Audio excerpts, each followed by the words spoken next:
al final pues vamos a cantar esta misma canción que cantamos ahorita.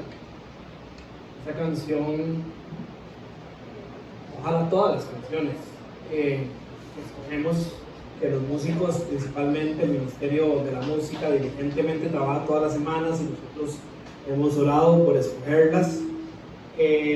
Tenemos la intención de...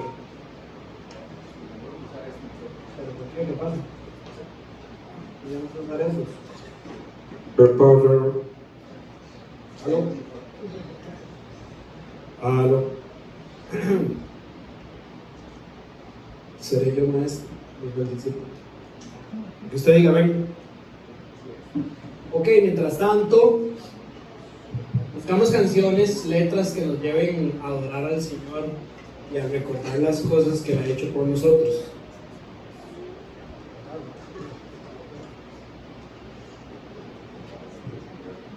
Ok. Ok.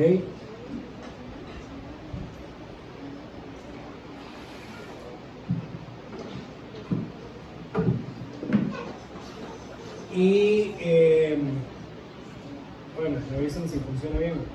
Y me encantaría que una vez más cantemos esta canción verdaderamente tomándonos el tiempo de reflexionar en las verdades que estamos cantando. Sí, yo ahora estaba verdaderamente tratando de hacer ese ejercicio de adorar, meditando en lo que estamos cantando según lo que creemos aquí en Casa Vida. Y yo no digo que todo el mundo tiene que ser igual que yo, pero uno llega al punto en que si no llora por fuera, llora por dentro. Sí, cuando uno canta estas verdades, es que yo no sé si usted a veces se pone a pensar, ¿verdad? Dice que con paciencia, y aquí es donde estamos todos los días, ¿verdad? Correré con mis ojos solo en Él, su promesa yo creeré, el justo vivirá por la fe. Es decir, conforme vamos en las pruebas, en los momentos difíciles, yo descanso en lo que Él ha hecho por mí, ¿verdad? Antes habíamos cantado, Cristo vive en mi interior, y es por su gracia que yo soy firme, y es por su fuerza que yo puedo luchar en la batalla de la fe.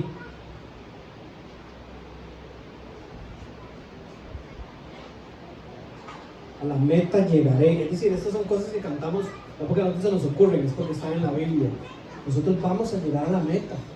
O sea, no hay nada que pueda impedir que usted y yo, si hemos puesto nuestra fe en Jesucristo, lleguemos a la meta.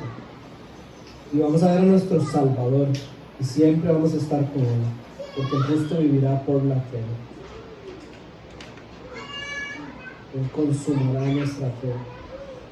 Una canción de verdad hermosa de las cosas que Dios ha hecho en nuestras vidas. Entonces, si se puede, chiquillos, la cantamos otra vez al final y como iglesia somos bendecidos al cantarla juntos. Muy bien, tengo que estar como a esta distancia, si no puedo estar tan cerca. Si no voy a estar así y todo. Entonces, no sé si se le sube el volumen o qué pasa. Ok. Igual yo creo que si no todos lo oyen, ¿verdad, Tao? ¿Se me oye? ¿Sí? Ok. El texto que tenemos para estudiar hoy es 1 Corintios, capítulo 3, del 3 al 17, perdón, del 1 al 17. 1 Corintios 3, del 1 al 17.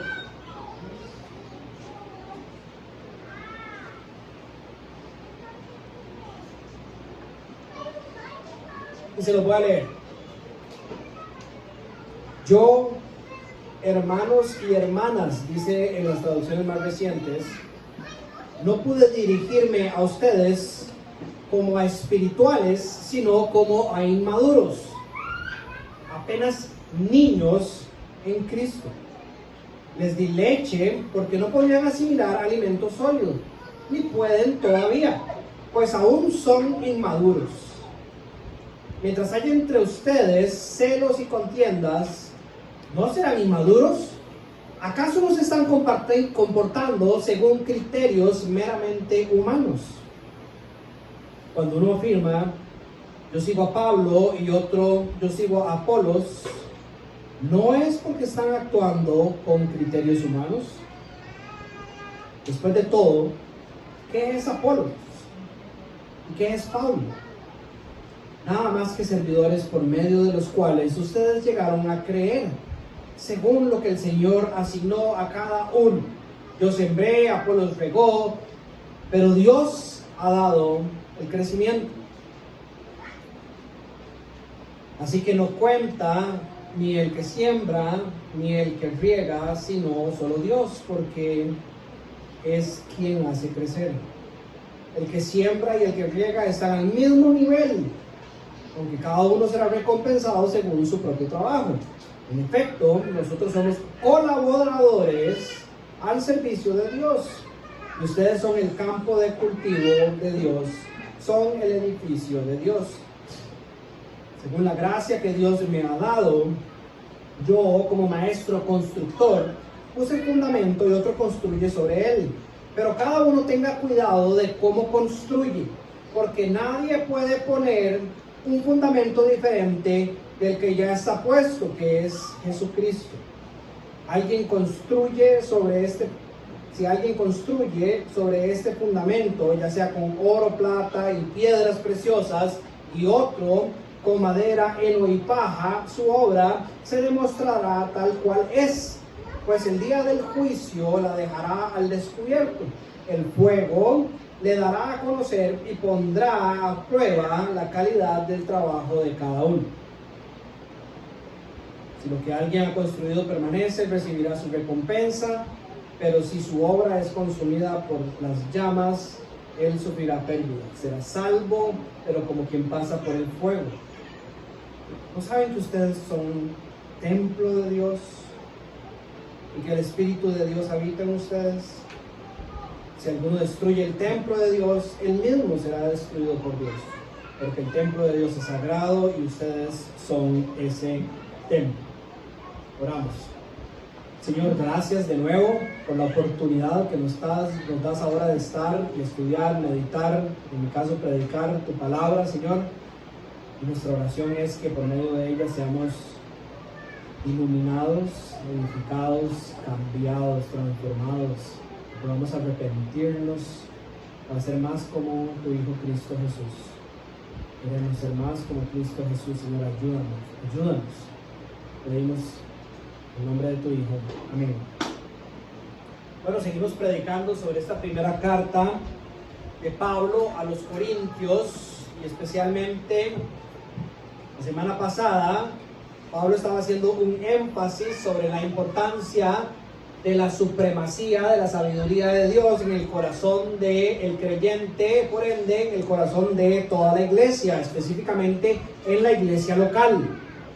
Hoy Pablo vuelve a retomar un tema del cual había hablado en el capítulo 1 y en el capítulo 2, para hacernos pensar y ver una verdad muy importante que va de la mano del estudiado al final de la semana pasada.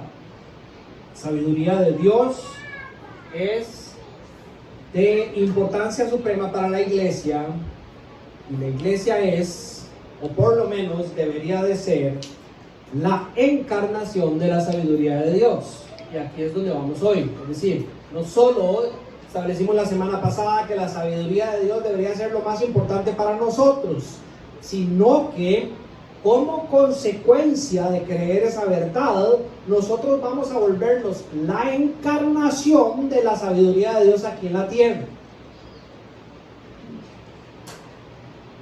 En otras palabras, la manera en que la sabiduría de Dios es manifestada al mundo de una manera tangible, de una manera materializada, debería de ser a través de la vida de la iglesia local.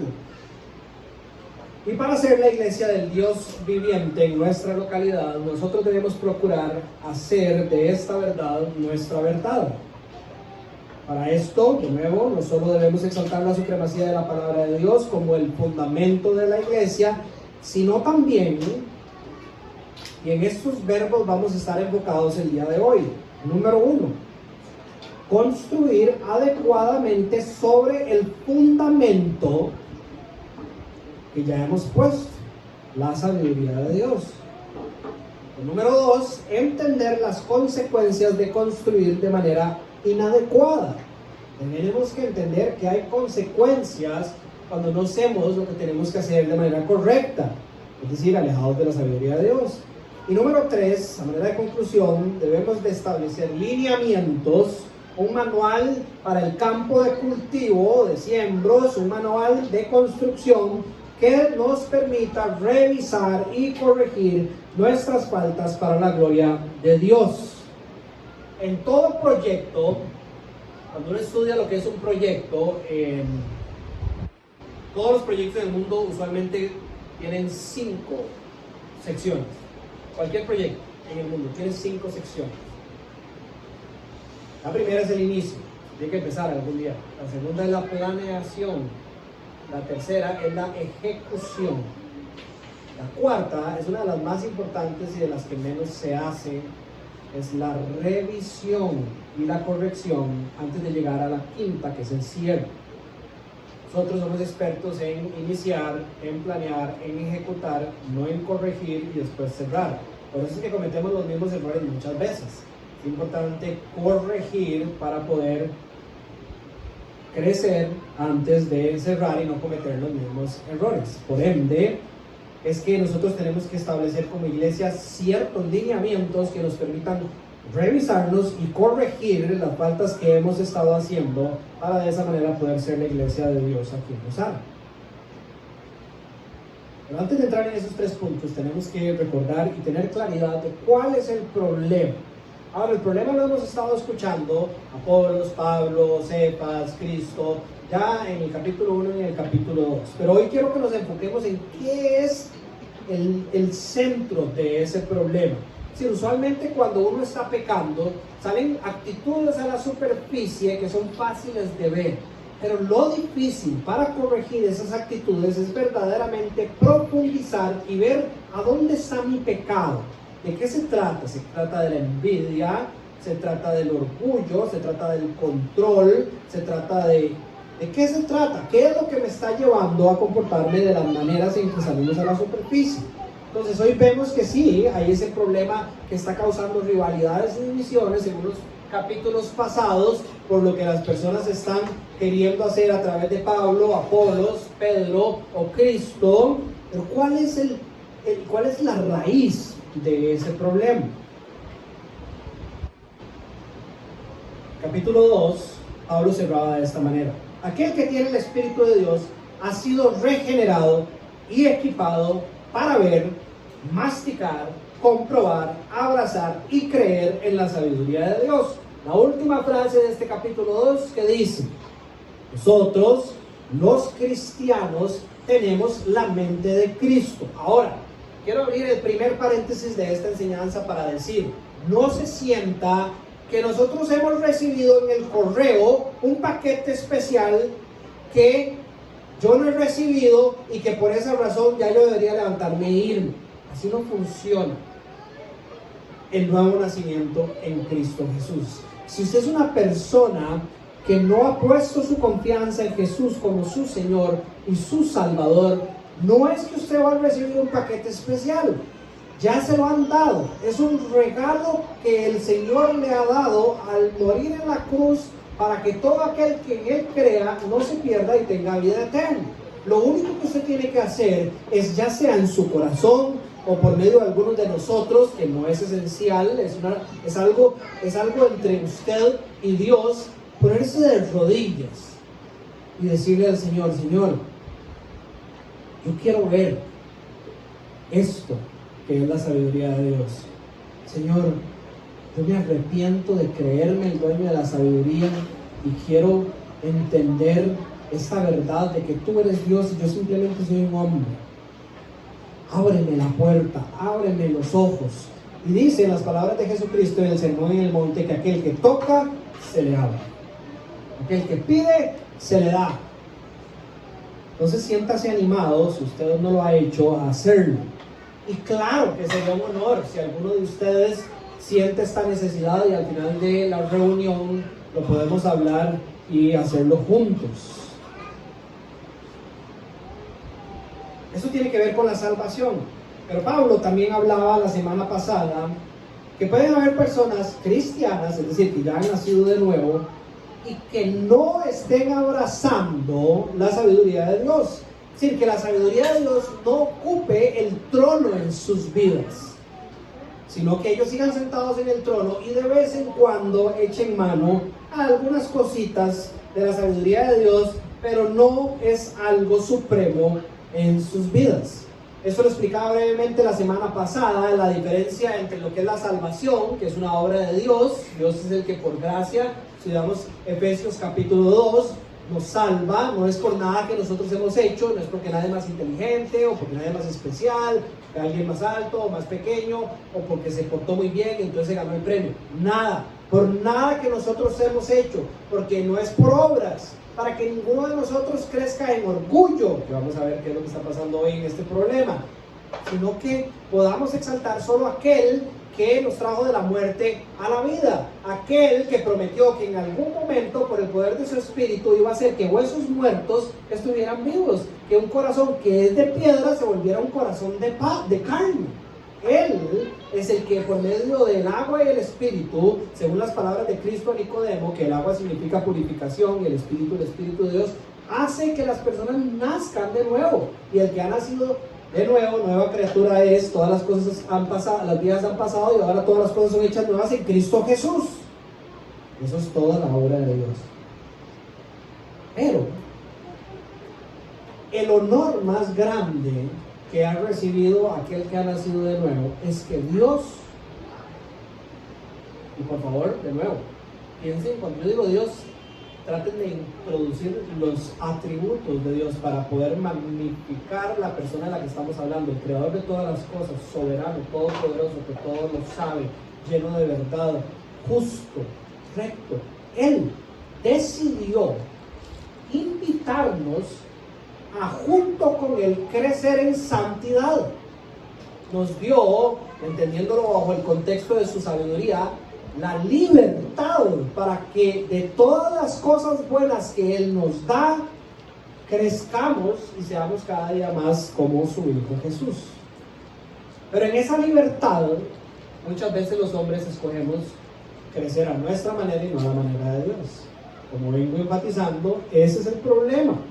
Hay hombres cristianos dentro de esta iglesia que no han puesto a Dios, la sabiduría de Dios, en el centro de sus vidas y siguen jugueteando y escogiendo, en vez de eso, jugar con otra sabiduría.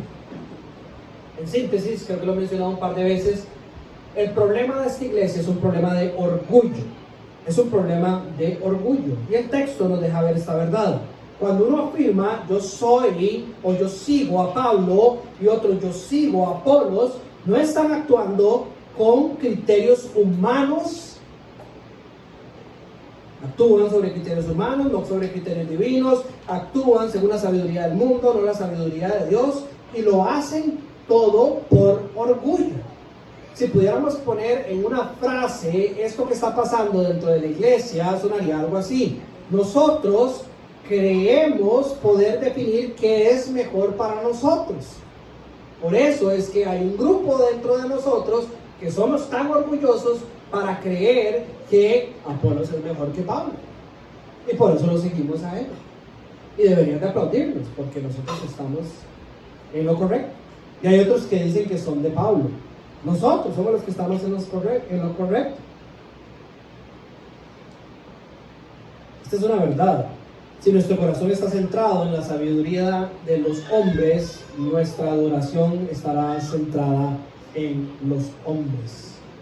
Si usted busca la sabiduría de los hombres con todo su corazón, en algún momento se va a encontrar un hombre al cual usted va a depositarle toda la adoración.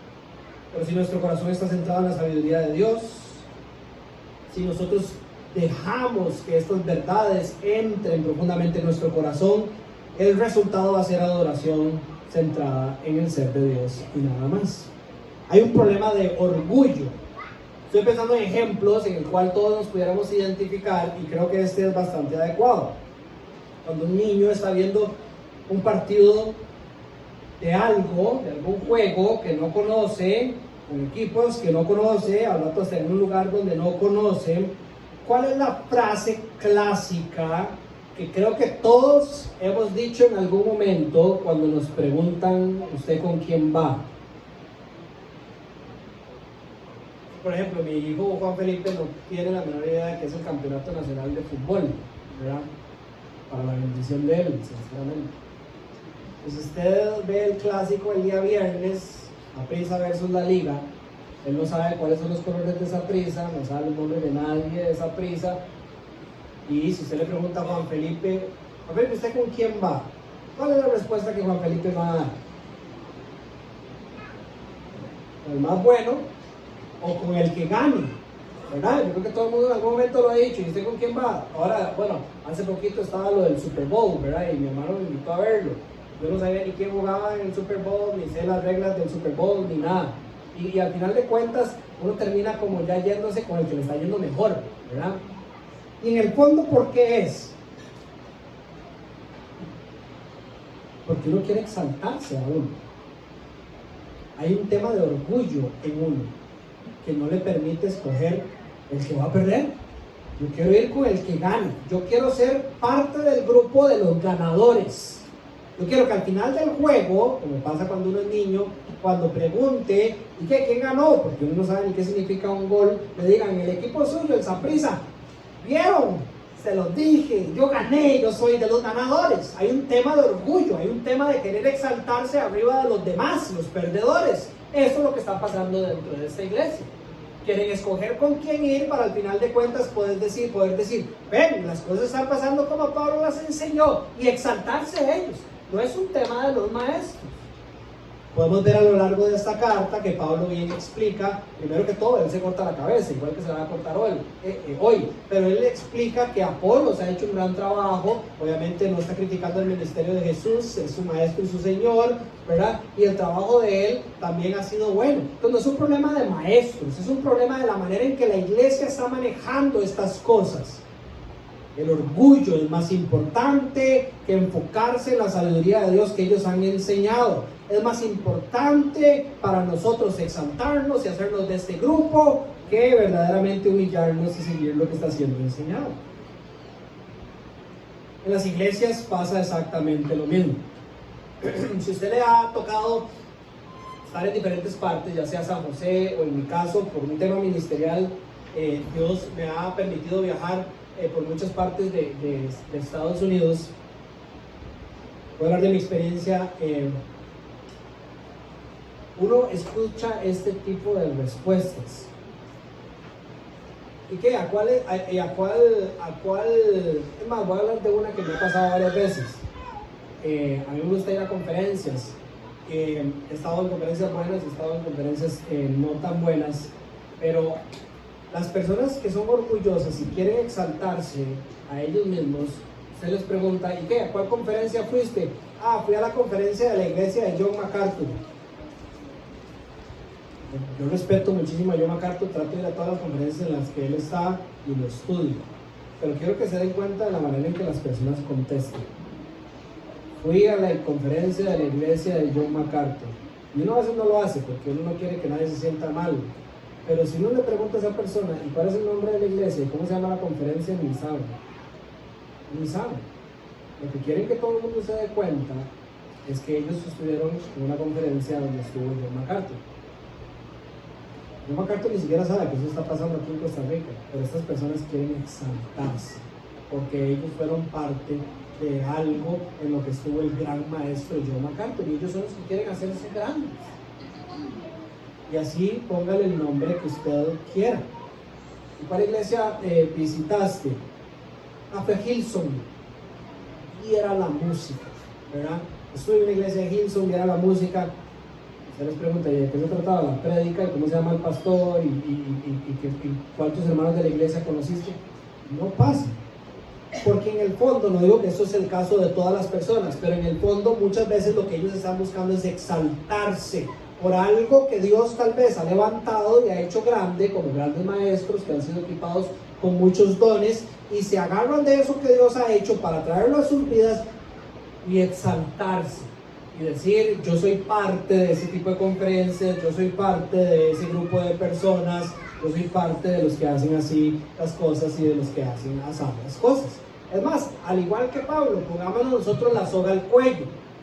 Ustedes saben que yo principalmente cuando voy a empezar una carta digo, en esta iglesia predicamos de manera expositiva. Es una predicación expositiva.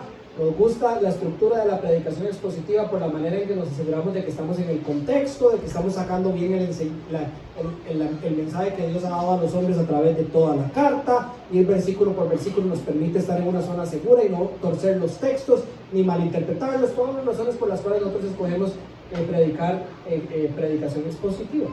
Pero a veces he estado en conversaciones donde hay hermanos de esta iglesia o de otra iglesia parecida, donde se predica la predicación expositiva, y ven un grupo de personas que asisten a una iglesia donde se predica temáticamente. Temáticamente es, por ejemplo, agarran 3 semanas para predicar sobre la disciplina o sobre el amor. Y hay muchas veces donde eso puede llevar a error, pero hay muchas otras veces donde se hace bien. Mis papás, por ejemplo, van a una iglesia, Vida Abundante Coronado, donde principalmente las enseñanzas son temáticas, y son muy sanas y muy buenas. Pero yo he escuchado que las personas dicen, es que yo voy a una iglesia donde se predica la predicación expositiva. Y dense cuenta, de nuevo, no es que la predicación expositiva esté mal, lo que está mal es el corazón de esa persona. Aunque en esa iglesia se está predicando la predicación expositiva, hay orgullo en el corazón de esa persona que está haciendo que lo que salga no sea un producto que se parezca a los resultados que verdaderamente debería dar la predicación expositiva, que es amor por la sabiduría de Dios. Entonces, el orgullo en la iglesia es malo, y al final, en el contexto de lo que estamos estudiando, demuestra una falta de madurez espiritual. Segundo paréntesis, nada más para acordarnos. En el capítulo 2, versículo 6, Pablo habla de que se está refiriendo a los que son maduros. Y yo expliqué la semana pasada que esto no significa personas que fueron al seminario, o que entienden todas las cosas, o lo que sea. Pablo está refiriéndose que los maduros son aquellos que pueden hablar de las cosas espirituales, simplemente, básicamente los cristianos. Ahora en el capítulo 3, sí está hablando de una madurez que tiene que ver con crecimiento. Está comparando bebés con adultos, bebés como los inmaduros, adultos como los que se supone que deberían de ser maduros.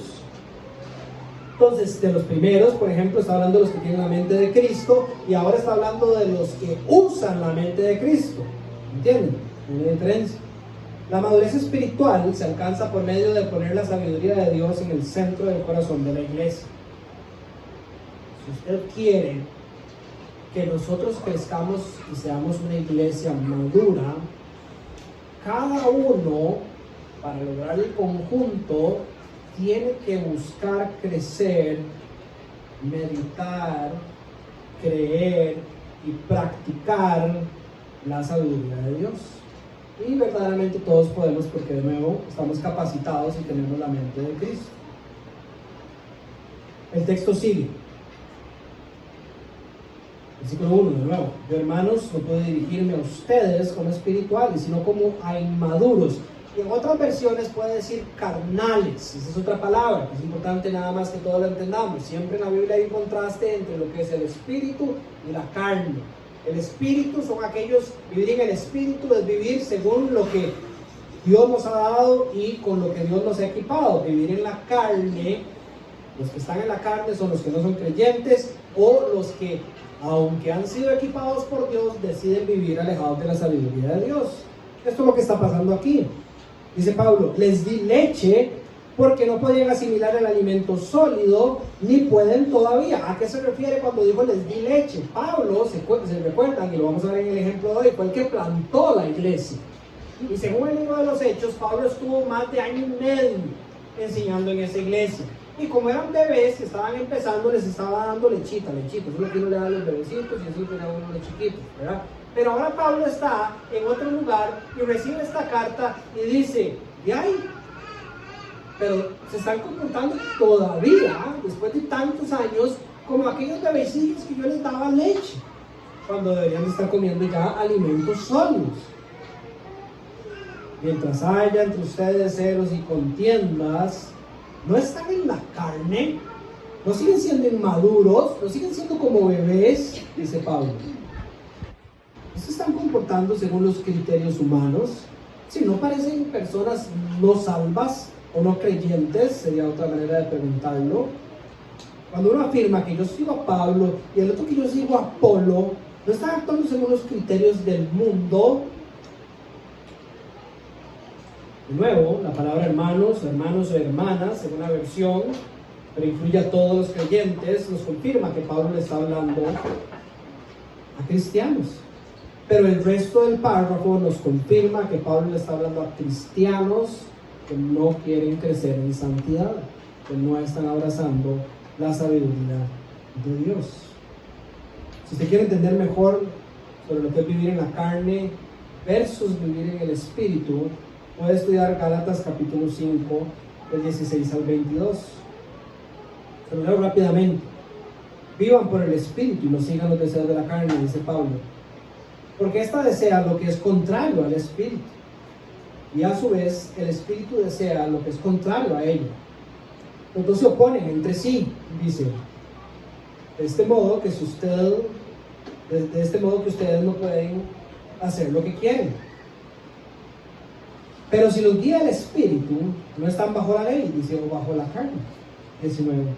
Las obras de la carne se conocen bien: inmoralidad sexual, impureza, libertinaje, idolatría, hechicería, odio, discordia, celos, arrebatos de ira, rivalidades, desacuerdos, sectarismos, como los estamos viendo, y envidias, borracheras, orgías y otras cosas parecidas. Les advierto, como lo dice antes, dice Pablo, que los que participan en tales cosas no heredarán el reino de los cielos. Ahora, quiero hacer una aclaración. La traducción de los que participan en el lenguaje original incluye a aquellos que lo hacen y permanecen haciéndolo por el resto de sus vidas. Cuando se estudia Colosenses capítulo 3, se da cuenta de que todos aquí en la iglesia tenemos cosas de la carne dentro de nosotros que tenemos que limpiar, y lo hacemos por medio de vivir en el Espíritu. Pero en Colosenses capítulo 3, Pablo enfatiza en que es primero importante que usted se dé cuenta de su carnalidad para que pueda trabajarla y espiritualmente. Los peores de los cristianos son los que se creen santos, en el sentido de que no hay nada que corregir, ¿verdad? Porque entonces se quedan bebés. Los mejores cristianos son los que reconocen su carnalidad, sus inmadureces, y se arrepienten y le piden al Espíritu, y por medio de la sabiduría de Dios son transformados. Romanos capítulo 12, versículos 1 y 2. Para vivir en los frutos del Espíritu, que es el versículo 22. Amor, alegría, paz, paciencia, amabilidad, bondad, fidelidad, humildad y dominio propio. De nuevo, los que somos espirituales no hacemos esto de manera perfecta, queremos, pero no lo hacemos de manera perfecta. Podemos siempre seguir creciendo en santidad. Pero el problema es cuando no se crece. Estos corintios seguían siendo bebés después de mucho tiempo, y es tierno cuando un bebé actúa como un bebé, pero no cuando una persona grande actúa como un bebé, ¿verdad? Todos vemos, por ejemplo, a Fiorelita que anda por ahí y es una ternura verla por esos ojitos. Pero si Fiorella se comporta exactamente igual cuando tenga 18 años, hay algo que está pasando mal, ¿verdad? Tendríamos que ir donde Andrés y Lau y preguntarles qué les está dando de comer, o tendríamos que ir a donde Fiorella y preguntarle: Fiorella, usted se está comiendo lo que sus papás le están dando, ¿verdad? Nuestra iglesia de fijo tiene que crecer en ciertas áreas. En muchas áreas todavía puede que seamos bebés. Individualmente, para poder hacerlo como un cuerpo, tenemos que revisarnos. Yo estoy pensando, no le he dado forma, lo estoy pensando esta semana, deberíamos hacer una reunión donde solo sea como una lluvia de ideas, donde las personas puedan traer a la mesa. Yo sigo sintiendo como que estoy alejado, sigo sintiendo que hay ciertas actividades que no pasan, me gustaría ser más parte de esto, no sé cómo, o he tratado y la iglesia me ha, ¿verdad? Porque cada uno tiene que revisarse, por ejemplo, conociendo lo que dice la Biblia. ¿Cómo está su vida de oración, por ejemplo? ¿Cómo está el apoyo que usted busca en el tiempo de las pruebas? ¿Verdad? Una de las frases que yo más escucho durante la semana es que no le he contado nada porque no lo quería molestar. Yo entiendo, hay una muy buena intención detrás de no querer molestarme, tal vez, para los que me conocen y saben que a veces tengo semanas muy locas. Pero eso es una mentira que vendió el diablo. Por dos razones. Número uno, porque es contrario a lo que la Biblia dice. ¿Verdad? Que si usáramos las mismas palabras, es busque a sus hermanos y moléstelos para que lo ayuden en los tiempos de necesidad. Y número dos, porque usted está pensando que yo soy la única persona que le puedo ayudar. Sí, si yo no puedo, hay otras personas dentro de esta iglesia que le pueden ayudar también.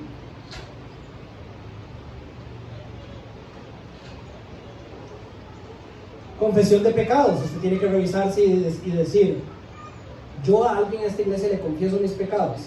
Es decir, cuando yo me equivoco, cuando estoy haciendo una falta, cuando peco, si estoy luchando con un pecado particular, hay alguien en esta iglesia que sabe que yo estoy luchando por esto, para que ore por mí, para que me pregunte, para que me apoye. Hay alguien. Si su respuesta es no, eso demuestra la inmadurez que existe todavía dentro de la iglesia, porque es algo que es muy claro, la llamada en la sabiduría de Dios, apoyarnos los unos a los otros, a confesar nuestros pecados, a orar los unos por los otros y todas esas demás cosas.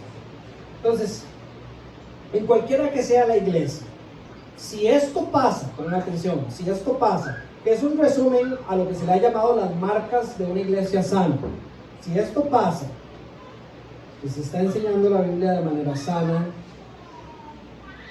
se están ofreciendo discipulados dentro del cuerpo de Cristo, si se está evangelizando, es decir, si todos estamos caminando en compartir el evangelio a los no creyentes y reforzarlo en los creyentes, si se practica la disciplina de la iglesia, es decir, que si alguien está pecando y sigue pecando, la iglesia interviene para ayudar en ese pecado, si la práctica de las disciplinas espirituales congregacionales como orar, cantar, ayunar, compartir nuestros pecados, todas esas cosas se están animando dentro de la iglesia, tanto como congregación como individual, y la iglesia aún así no madura, quiere decir que hay un problema de orgullo en los miembros. No es un problema del pastor ni es un problema de la iglesia, es un problema de orgullo en el corazón de los miembros. De nuevo, si Andrés y Laura alimentan de manera perfecta a Fiorella y Fiorella llega a los 18 años y todavía se comporta como una bebé, hay un problema en Fiorella, no en Andrés y en Laura. Y tenemos que identificarlo para poder cambiarlo.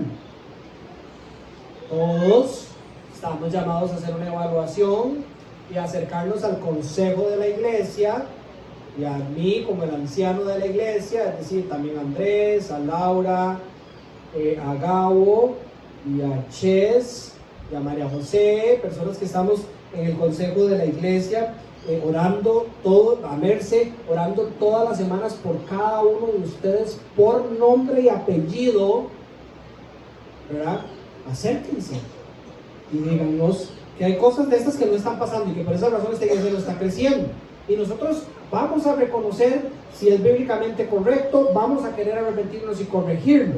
Pero si la iglesia sí está haciendo estas cosas de manera imperfecta, porque no hay iglesia perfecta, pero la iglesia no crece, hay un tema de orgullo en nuestro corazón que tenemos que trabajar.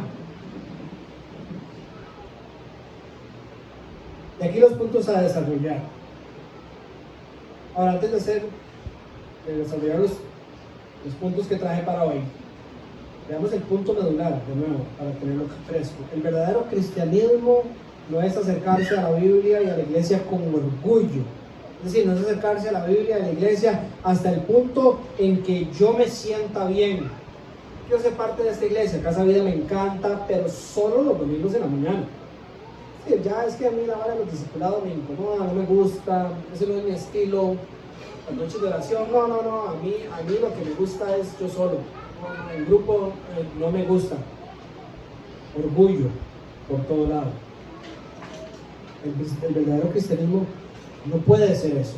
Usted no puede acercarse a la iglesia bajo sus términos, a decirle a Dios, usted me dice esto, pero yo lo voy a hacer de esta manera y usted tiene que estar de acuerdo como yo lo hago.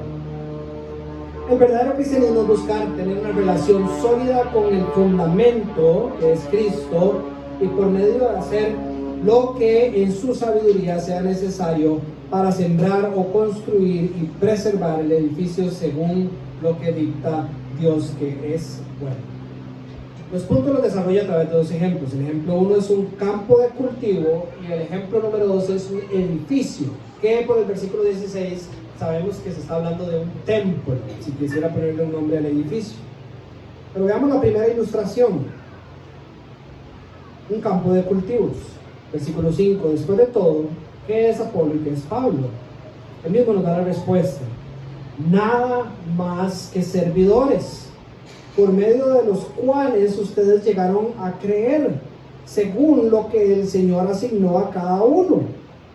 Y la ilustración dice que Él sembró, por ser el que plantó la iglesia, y Apolos regó, pero Dios es el que está dando el crecimiento. Así que no cuenta ni el que siembra, ni el que riega, sino solo Dios, porque es quien hace las cosas. Es el que hace que las cosas crezcan. Y por medio de este ejemplo, Pablo quiere erradicar el orgullo en la iglesia.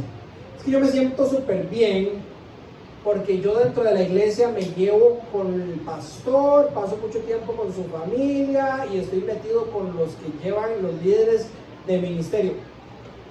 Nosotros no somos nada. Sí, nosotros somos simples servidores, nada más, dentro del cuerpo. ¿Qué significa ser servidor dentro del cuerpo? Significa que Dios nos ha equipado con dones y talentos igual que a todos los creyentes, y que por un tema simplemente de madurez, que en algún momento también fuimos inmaduros, ¿verdad? Descubrimos los dones y los talentos que Dios nos ha dado y los ponemos al servicio de la iglesia para que la iglesia crezca. Pero el que hace crecer todas las cosas, al final de cuentas, ¿quién es? Dios, porque yo lo que hago, lo hago porque Dios me puso aquí y con lo que Dios me dio. Si no, no puedo hacer nada. Entonces, ¿quién es el que recibe toda la gloria? Dios. Yo le digo a las personas, y tal vez ustedes me han escuchado decirlo aquí desde el púlpito, tenemos que romper ese patrón, que yo no sé si es heredado por el catolicismo, yo que crecí católico, o por la estructura de este país, o no sé qué, de que el púlpito o el pastor está en un nivel más alto que yo, ¿verdad? La única manera en que eso se podría haber representado es por un tema organizacional, donde cuando uno tiene que dibujar cómo está estructurada la iglesia, y uno empieza como de arriba para abajo para mostrar, digamos, quiénes son las personas que toman ciertas decisiones y quién no. Pero eso es organizacional, y eso no es malo. Lo vemos en la Trinidad. El Padre es el que está arriba, el Hijo hace lo que el Padre le dice, y el Espíritu viene a cumplir todo lo que el Padre dictó, lo que el Hijo hizo para que persevere. Entonces eso está bien a nivel de orden, pero todos ellos son iguales en la importancia, ¿verdad? Yo soy igual que ustedes, y según Efesios capítulo 5 versículo 21, estoy llamado a someterme a Marilyn como yo me someto al Señor, y Marilyn someterse a mí como yo me someto al Señor, como iguales. De hecho, ese versículo está antes de que Pablo empiece a hablar sobre el matrimonio, sobre el orden que debería haber dentro del matrimonio entre la cabeza espiritual y el hombre y la mujer, por decir algo. Pero antes de entrar en ese tema, dice, para que no haya temas de orgullo, recuerden, esta persona con la que usted se está casando, usted se somete a ella por como usted se somete a Cristo, y ella se somete a usted por como usted se somete a Cristo, y ya después desarrolla el sometimiento dentro de la estructura del matrimonio. Pero es distinto, es sano, es bueno, ¿verdad? Yo lo único que hago es utilizar los dones que Dios me ha dado para servirles a ustedes, para que ustedes crezcan por medio de esto, según lo que Dios hace por medio de la predicación de la palabra. Pero yo no estoy haciendo aquí. Yo no tengo ningún poder especial ni nada, ¿verdad? Sino es Dios el que hace crecer. Y todo esto nos ayuda a entender, ¿verdad? Limpia cualquier orgullo que haya dentro de nosotros. Pablo simplemente puso la semilla, Apolo regó. Ellos trabajan según el plan de Dios, con lo que Dios les dio y a dónde Dios los mandó.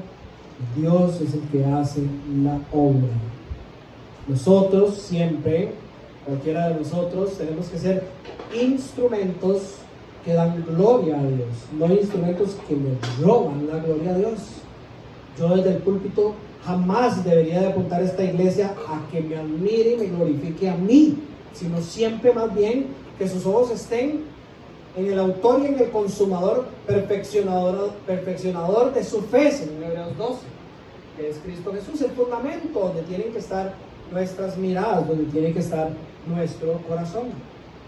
Qué fatal error poner nuestra confianza y nuestra adoración, ya sea en nosotros como hombres o en los hombres.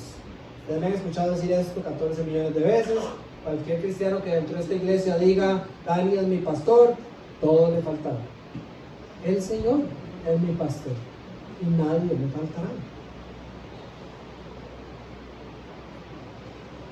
Versículo 8, el que siembra y el que riega están al mismo nivel, aunque cada uno será recompensado según su propio trabajo. En efecto, nosotros somos colaboradores, de nuevo, al mismo nivel. Todos estamos trabajando hacia lo mismo. Tenemos el mismo pensar y sentir y propósito que Cristo, como vimos en el capítulo 2. Todos deberíamos de estar empujando los bebés con lo poquito que tienen, sabiendo que van a seguir creciendo. De nuevo, todos fuimos bebés y los que estamos más viejillos, con el mismo pensar, con el mismo propósito, en la unidad de la iglesia para la gloria de Dios. Todos pensamos, deberíamos de pensar similar en ese sentido, porque tenemos la misma mente, la mente de Cristo.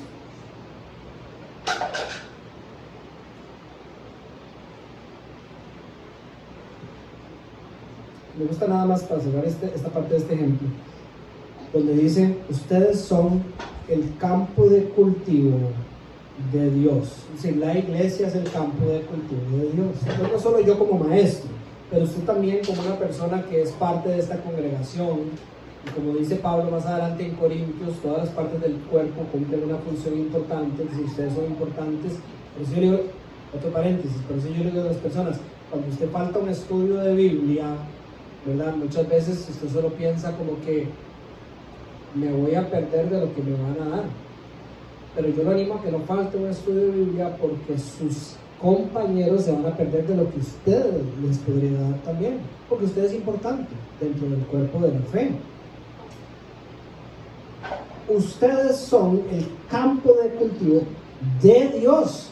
Si usted entiende esa verdad, que usted es el campo, nosotros Casa Vida somos el campo de cultivo de Dios, ¿cómo nosotros vamos a ser tan atrevidos e insolentes de que aunque no somos los dueños del campo, vamos a sembrar lo que nosotros queremos? Dios quiere sembrar papayas y nosotros le vamos a decir por nuestro orgullo, Dios, usted quiere papayas, pero déjenme decir una vara, las papayas, ¿qué va? Vamos con mangos. Es el campo de Dios. ¿Quién de ustedes va a su trabajo y, por ejemplo, le dice el jefe, vamos a hacer esto, y usted le dice, ok jefe, buenísimo, ya lo escuché, puedo ver cómo eso es bueno, pero yo voy a hacer otra cosa? Nadie. Este es el campo de cultivo de Dios y debemos de cultivarlo como Dios nos ha mandado. La segunda ilustración es que nosotros somos el edificio de Dios. En esta ilustración, Pablo es el maestro constructor, Apolo pasaría a ser, no sé, el soldador, el que hizo otras cosas, ¿verdad? Sobre el fundamento que aquel que plantó la iglesia ha puesto. Y ese fundamento es la piedra angular, esa piedra angular es Cristo. En otras palabras, hay alguien que plantó, en este caso, por ejemplo, en esta iglesia fui yo el que planté la iglesia, pero han habido otros pastores, ancianos, maestros y otros entre ustedes, creyentes también, que constantemente están construyendo lo que nosotros somos. Y esto es muy importante que lo entendamos. Si Jime se reconoce como cristiana y parte de esta iglesia local, Casa Vida, todo lo que Jime hace en su vida contribuye al crecimiento de esta iglesia o deteriora el crecimiento de esta iglesia, afecta el crecimiento de esta iglesia. Usted no está exento. Sí es cierto que, según Santiago, los maestros tendremos una responsabilidad diferente. Por ejemplo, dice en su carta, hermanos míos, no pretendan mucho que ustedes sean maestros, pues como saben, seremos juzgados con más severidad. No es que Santiago está diciendo, hey, no sean pastores, porque eso no lo hagan, es terrible. por el contexto de la carta, él está evitando que muchos de los que se creían ser maestros sean cautelosos. Si de verdad van a ganar ese rol, sean muy cautelosos porque van a ser exigidos de una manera diferente el día del juicio. Pero para el resto de los hermanos, todos ustedes vamos a pasar la misma suerte de alguna manera. Más adelante en el capítulo 5 leeremos que es necesario que todos compadezcamos ante el tribunal de Cristo, para que cada uno reciba lo que corresponde, según lo bueno o lo malo que haya hecho mientras vivió en el cuerpo. Si usted hizo cosas buenas, Dios en su misericordia ha revelado de que recibiremos algún tipo de premio. Si usted ha hecho cosas malas, estamos entendiendo hoy que usted va a recibir algún tipo de consecuencia. Y si usted no hace nada, es exactamente lo mismo que hacer cosas malas. Hay un pecado activo, que sería hacer algo malo para la iglesia, y hay un pecado pasivo, que es no hacer lo que sabe que tiene que hacer, sin no hacer nada. Es igual de pecaminoso. Es un llamado de atención para todos nosotros. Debemos construir adecuadamente sobre el fundamento basados en la sabiduría de Dios, y si no, entender las consecuencias de construir de manera inadecuada, alejados de la sabiduría de Dios. Ya la sección a partir del versículo 10 da una advertencia. Cada uno de nosotros, cada uno tenga cuidado de cómo construye, porque nadie puede poner un fundamento diferente del que ya está puesto, que es Jesucristo. Esto es construcción básica. Puede ser que alguno de ustedes no haya construido nada en su vida, pero tal vez ha estado cerca de la construcción del vecino y demás. Esto es construcción, el curso de construcción 1.1. Las fundaciones siempre rigen la manera en que se construye sobre ellas. Las fundaciones siempre rigen lo que va a estar construido encima. Controlan la forma del edificio y controlan también la calidad de los materiales del edificio. Estaba hablando con un amigo en la mañana y usándolo de ejemplo, Noah, que la semana pasada estaba en la ciudad de Nueva York, y ahí pasa una cuestión que es bastante interesante cuando uno ve las fundaciones de lo que se va a construir. Y es que tal vez a diferencia de lo que estamos más acostumbrados aquí, los huecos de las fundaciones tienen a veces 1 metro, 2 metros, en el peor de los casos 3, 4, 5 metros. Ahí de repente pasa uno enfrente de un lote vacío y hay un hueco de 25 metros para abajo.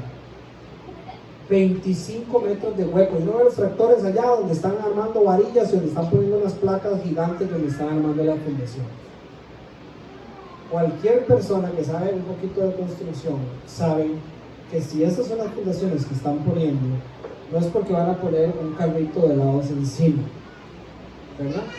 Y si están poniendo hormigón, concreto, varillas de este tamaño y las columnas son así de robustas y demás, sabemos que lo que van a construir encima probablemente no está hecho de paja. Mi casa está hecha de paja y yo sé que lo que se necesita para sostener un techo de paja son fósforos casi, pero no es una buena combinación. Pero curiosamente son como fósforos grandes, ¿verdad? No se necesitan columnas gigantescas de concreto para sostener ese tipo de cosas. Pero síganme la idea, ¿verdad?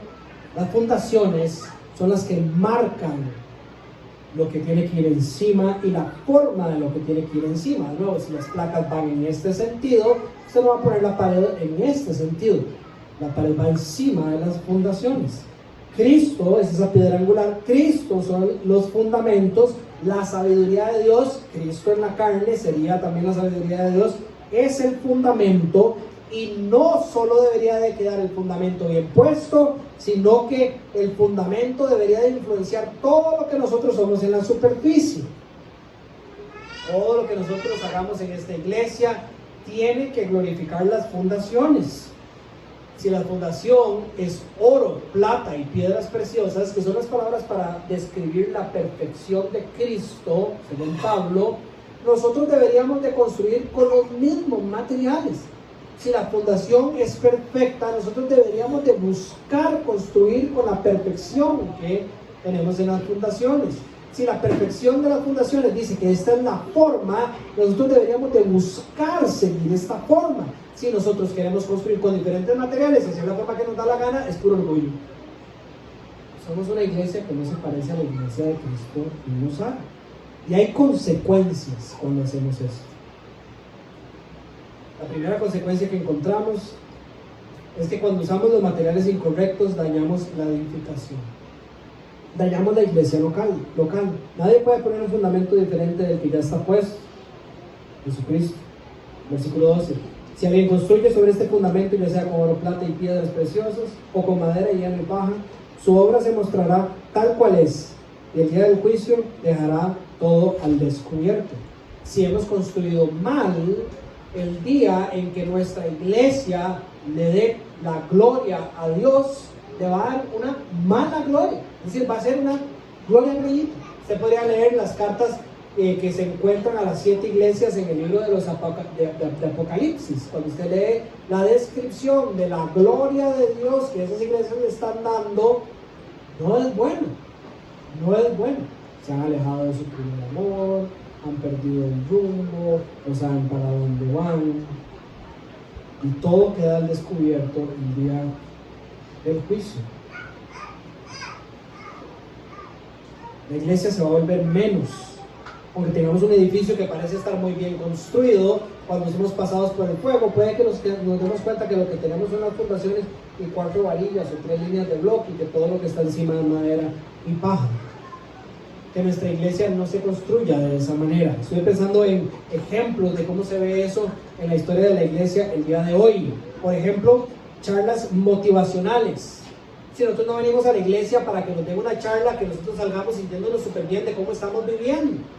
Para mí eso no va de la mano con lo que Cristo describe que va a suceder con las verdades que Él trajo y confirmó que Dios nos ha dado.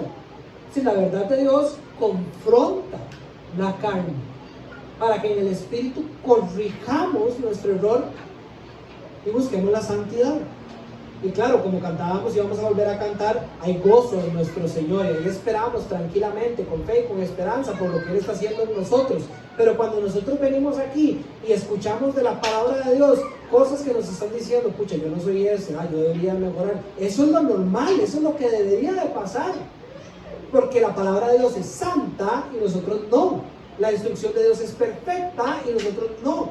Pues siempre que se predique sanamente la palabra de Dios, usted va a escuchar cosas que lo hacen darse cuenta de su error, para que usted, equipado con la mente de Cristo y el Espíritu de Dios, pueda mejorar. Eso es lo mejor que le puede pasar a un cristiano. Lo peor que le puede pasar a un cristiano es ir a una de esas iglesias donde le dicen un montón de cosas y usted sale como decimos, inflado. Yo soy ese, yo la estoy haciendo perfecta, y ya me subieron el tanque de gasolina para darle toda la semana haciendo lo que siempre hago, porque yo sí que me la estoy jugando. Soy el cristiano perfecto. Charlas motivacionales, para mí eso es madera y eso es paja. Un montón de ministerios con un púlpito vacío, es parecido. Cuando no se está predicando la palabra de Dios en una iglesia, pero hay escuela dominical, clases de la tarde, clases de fútbol cristiano, bicicleta cristiana, fogatas cristianas, paseo en la playa. Hay un montón de actividades, pero el evangelio no está en el corazón de la iglesia. Hay iglesias gigantescas. Sí, yo he estado en iglesias, son solo ejemplos, ¿verdad? No quiero hablar ni ofender a la iglesia que Dios pudo haber construido, pero estoy hablando de cosas que son realidad también, que son gigantescas en el sentido de que son del tamaño de un mall, ¿verdad? No sé cuál mall hay aquí, una cosa como multiplaza, de edificio y demás, y usted va y usted escucha las enseñanzas y no hay palabra de Dios en el púlpito. Esa no es la iglesia de Dios. Esas iglesias gigantescas van a pasar por el fuego y puede que lo que quede sean nada más que menciono. Si es que son la iglesia de Dios, ¿verdad?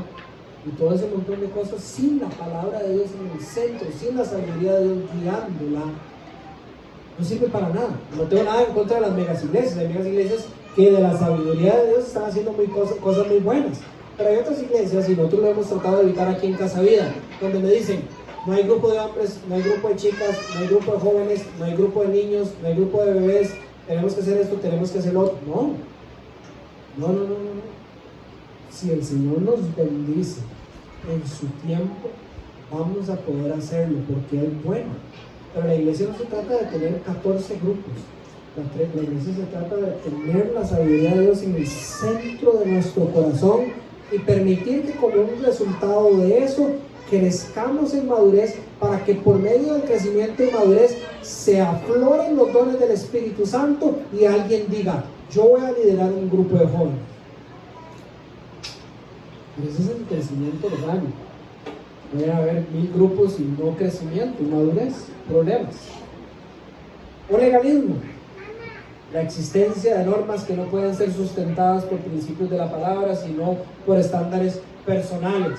Esas megas iglesias, bueno, megas iglesias digo yo, iglesias de muchos años donde las personas no pueden entrar si no se visten de cierta manera, si no andan zapatos, no deberían de andar camisa blanca, si una mujer se pone en el agua prácticamente hay que sacarla de la iglesia, y todo ese montón de cosas que la iglesia, que la Biblia no puede sostener porque no son bíblicas. El legalismo son cosas inventadas por hombres para complacer lo que los hombres quieren. Cuando pase por el fuego, todo eso se va a quemar. O que es que el pastor es una celebridad, o los conciertos que suceden todos los domingos.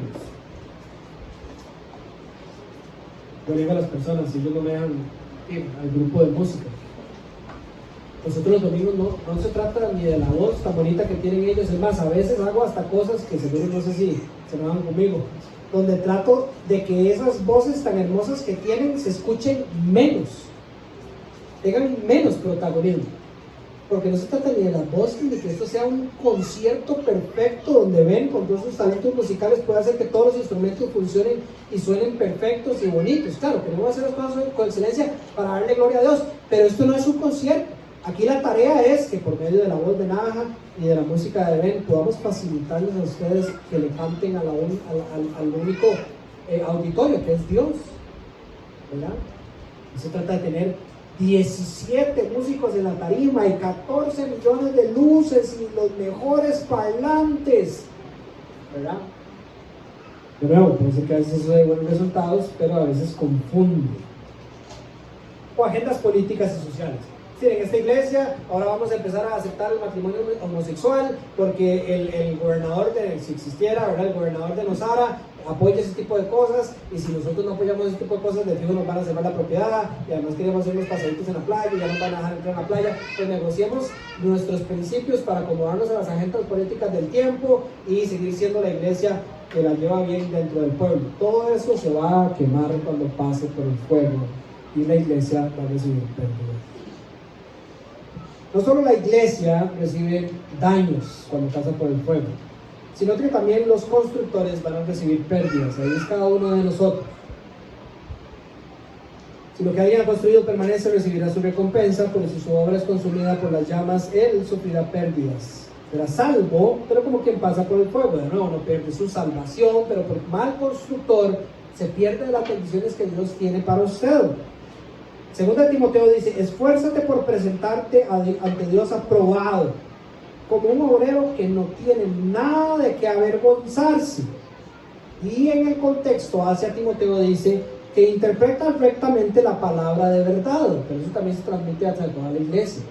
Todos deberíamos de buscar esforzarnos para presentarnos ante Dios aprobados, manejando su sabiduría y aplicando su sabiduría en nuestras vidas y en la vida de la iglesia. Si usted construye mal, es porque usted no ha sido diligente en entender mejor la sabiduría de Dios. Ahora, quiero ser cuidadoso. Si usted construye mal por no ser diligente y tener que ser en la sabiduría de Dios, hay consecuencias malas. Si usted construye de manera imperfecta, porque usted es un bebé pero quiere construir, pero su corazón quiere verdaderamente con todo lo que tiene seguir la sabiduría de Dios, todo bien. Yo estoy seguro que yo estoy cometiendo errores en esta construcción todas las semanas, pero quiero que mi corazón esté intencionalmente buscando la sabiduría de Dios. Y Dios sabe que no lo va a hacer perfecto y todo bien. El problema es cuando sabemos que hay una sabiduría de Dios y decimos: bueno, no me importa. Ahí la escuché el domingo y sí, súper lindo, estuvo súper chiva, pero no voy a aplicar nada de lo que escuché en el resto de la semana ni en mi vida. Ahí es donde hay un problema. Y los constructores van a recibir pérdidas. Y la última advertencia es que la pérdida podría ser tan grande como la destrucción del edificio, es decir, del templo, y la destrucción de aquellos que lo construyeron. Versículo 17. Si alguno destruye el templo de Dios, él mismo será destruido por Dios. Perdón, si alguno destruye el templo de Dios, él mismo será destruido por Dios, porque el templo de Dios es sagrado y ustedes son el templo. La iglesia visible sí puede ser destruida. Hay iglesias que existían ayer y ya mañana no existen. Hay dos maneras en que esto pueda pasar. Número uno, un ataque frontal a las fundaciones. Por ejemplo, las iglesias que dejan de creer en que la palabra de Dios es la palabra de Dios, en que la Biblia es la palabra de Dios. Hay muchas iglesias que están atacando ese fundamento principal del edificio y dicen, hay partes que sí, pero no todas. Hay un montón de cosas que de fijo no, y están torciendo la verdad de Dios. Están atacando la fundación principal del edificio y por esa razón el edificio se va a caer. Las iglesias que sacan de sí el fundamento de la sabiduría de Dios revelado en su palabra son iglesias que, aunque visiblemente usted crea que siguen, se cayeron ante los ojos de Dios. Y aquellos que las destruyeron van a recibir el juicio de Dios también. En este caso, obviamente, tenemos que entender que no serían creyentes, porque no solo la estaban destruyendo, sino que siguieron con la destrucción de ella hasta el final. Si no hay arrepentimiento de esas personas, la advertencia es que ellos serán destruidos por Dios. Entonces es importante que pongamos atención en cómo estamos construyendo, y eso nos lleva a la conclusión. Debemos establecer lineamientos, ya sea un manual para sembrar en el campo de Dios o un manual para construir como Dios manda, que nos permita revisar y corregir nuestras faltas para darle gloria a Dios.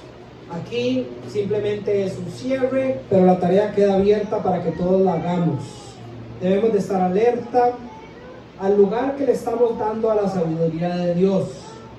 Si verdaderamente en Casa Vida le estamos dando el lugar correcto a la sabiduría de Dios, deberíamos de estar creciendo en madurez. No estoy diciendo que no estemos creciendo, pero tenemos que ser honestos y sinceros para nuestro beneficio de revisar las áreas en las que estamos caminando para saber si realmente este es el fundamento, porque tiene que estar siguiendo en la superficie. De nuevo, si no estamos creciendo en madurez, revisemos qué estamos comiendo. Si nos está dando el alimento, levantemos la mano y reclamemos con respeto y con amor para que esto pueda seguir pasando, pero revisemos nuestro corazón también. Debemos de revisar qué materiales estamos usando para construir y que sean los adecuados. Todos tenemos la tarea ahí atrás, en ese rótulo que está allá afuera, está lo que es Casa Vida, la misión y la visión, objetivos, hacia dónde vamos. Todos deberíamos de estar interesados en conocer cuál es nuestra misión, cuál es nuestra visión, cuáles son los objetivos, cuál es el rumbo. A ver si esto que estamos usando para construir esta iglesia va de la mano con las fundaciones. Si va de la mano con las fundaciones. Ahora los tiempos han cambiado. En computación, bueno, en computadora, cuando usted diseña, recuerde que yo soy arquitecto de profesión también. Cuando usted diseña, usted tiene unas cosas que se llaman layers. Si usted pone las fundaciones aquí, puede prender un layer donde después dibuja las paredes.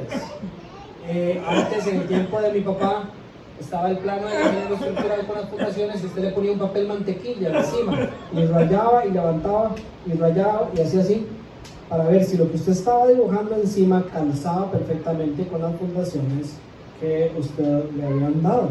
Nosotros deberíamos de agarrar nuestra misión, nuestra visión, nuestros objetivos, revisar el ministerio del Sunday School, y lo hacemos en el nivel de consejo, pero yo quiero invitar a todo el mundo a hacer esto. ¿Se parece a la gran comisión? ¿Se parece al corazón de Jesús, a la mente de Jesús? ¿Comparte el pensar y los propósitos de Cristo? Para ver si estamos haciendo bien las cosas, a ver si estamos construyendo con los materiales adecuados. Y por último, de nuevo, ya lo mencioné, tenemos que revisar las actitudes de nuestra iglesia. Cada uno tiene que ser honesto y revisar su corazón y decir, ¿Por qué mi relación con la iglesia llega hasta aquí y no más? ¿Es un problema de la carne? ¿Es un problema de mi orgullo? ¿Qué es lo que está pasando? ¿Por qué no estoy contribuyendo en el crecimiento sano de mi iglesia local? Y que Dios nos dé la luz para poder discernir a dónde está nuestro pecado. Muy bien.